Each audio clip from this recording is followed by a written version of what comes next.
Hi friend, সবাই কে কেমন আছো? আশা করি সবাই ভালোই আছো।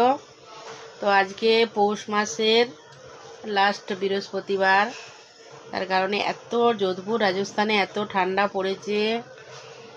বন্ধুরা, তোমাদের ওখানে কেমন ঠান্ডা পড়েছে একটু কমেন্টে জানিও। আমাদের এখানে তো প্রচণ্ড ঠান্ডা।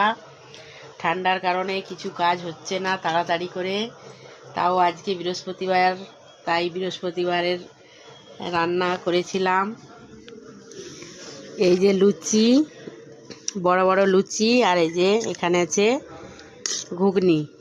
ঘুগনির তরকারি, আর এই যে সাময় বানিয়েছিলাম। তো সবাই খেয়ে চলে গেছে, আমি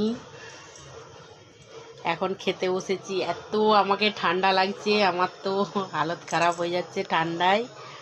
তো সবারই খাওয়া হয়ে গেছে, আমি এই এত লেটে খেতে বসেছি।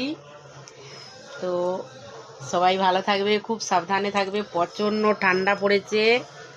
তো চলো এবারে খাবার খেয়ে নিই, এমনিতেই দেরি হয়ে গেছে। চলো টাটা।